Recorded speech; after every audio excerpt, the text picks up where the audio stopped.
আসসালামু আলাইকুম। তো আজকে আমি সকালে নাস্তা শেষ করে চা খেয়ে এখন আমি রান্না করতে যাব দুপুরের, যেহেতু আজকে সারা দিন ঠান্ডা ছিল, ওয়েদারটা খুবই মিষ্টি ছিল, ঠান্ডা একদম শান্তির ঠান্ডা ছিল।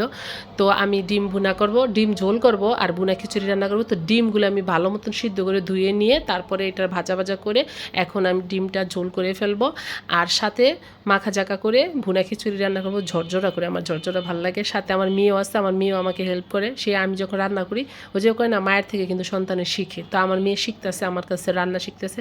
যাই হোক, আলহামদুলিল্লাহ। তো আমি হালকা ডালটা ভাজা করে নিছি, কারণ ডালটা একটু ভেজে নিলে গ্রান আসে। তো সব কিছু ময় মশলা সরিষার তেল দিয়ে মেখা জাখা করে ভালো মতন আমি খিচুড়িটা রান্না করব। তো রান্না করা শেষ হলে আমি আবার ভাজা বড়া করছি একটু, না পটল ভাজা আর বেগুন ভাজা। তো রান্না টান্না শেষ করে এখন আমি রেখে আমার ছেলেকে স্কুল থেকে আনতে যাব। ছেলেকে স্কুল থেকে এনে তারপর মাইপোলা আমরা খেতে বসবো, যেহেতু আমার জামাই বাসায় থাকে না দুপুরবেলা। তো তো আমরা এখন আমার রান্না বান্না সব কমপ্লিট হয়ে গেছে, এখন ছেলেকে আনতে যাব। তো হুজুর সেজে ফেললাম। আমি যখন বাইরে যাই হুজুর হই, ঘরে আসলে তারপরে ওই সে মডেল হই। তো মেয়েকে নিয়ে যাব, আমার মেয়ে আবার ব্যাগ ছাড়া যাবে না, সে ব্যাগ না নিয়ে যাবেই না, আল্লাহ সময় যা যেদিকে যাক। এই যে আমার আগে আগে চলছে গাড়ি। আমার মেয়ে মানে কি বলবো, বাইরে গেলে ওর শান্তি আর শান্তি, বাচ্চারা মনে এরকমই। তো রিক্সা উঠে গেলাম, এতে ছেলের স্কুলে চলে গেলাম। তো আমার ছেলের স্কুল এখনই ছুটি হবে, যে ছেলের স্কুল ছুটি হয়ে গেছে। তো তারপরে ছেলেকে নিয়ে আমি আসলাম, বাসায় আসলাম। বাসায় এসে এদের ছেলেকে নিয়ে আমি বাসায় আসি। আসার পরে দেখি গিয়ে আমার খাটখোট আবার অগুছানো, ওইটাও আমি চাদর টাদুর বিছাইলাম। তো তো আমরা মাইপোলারা খেতে বসছি। তো যাই হোক, এখন রিল্যাক্সে আরামসে খাবো। আমার খাওয়াটা দেখতে থাকো, বিশ্বাস করবা আমার কাছে ভাজাটা এত মজা হয়েছে, সাথে একটু লেবু। আর আমার ছেলে ভাজা পোড়া খায় না, ওর ভাজা পোড়া একদমই পছন্দ না।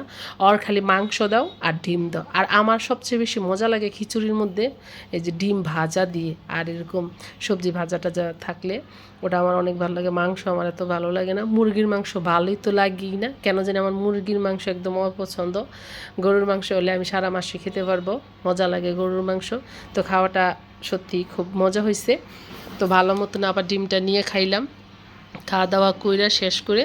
তো এখন আমি গতকালকে গাছ আনছিলাম রাত্রেবেলা, তো ওই গাছগুলো লাগানো হয় নাই। তো চিন্তা করলাম যে আমার গাছগুলো তো লাগাইতে হইব। তো যাই হোক, আজকে যেহেতু ঠান্ডার দিন, বৃষ্টিও গতকালকে, গাছগুলো আমার ভালোই মানে ভিজছে। তো আমি চিন্তা করলাম গাছগুলো লাগাই ফেলি। তো এই তো আমার গাছগুলো আমি লাগাই ফেলছি, লাগাই সুন্দর লাগানোর ভিডিওটা আমি আবার দিব, গাছ লাগানোর ভিডিওটা। তো আমি কিছু সবজি গাছও লাগাইছি, আমার না সবচেয়ে বেশি সবজি গাছ ভালো লাগে। তো মেয়েকে নিয়ে আমি আবার একটু বের হলাম বিকালবেলা।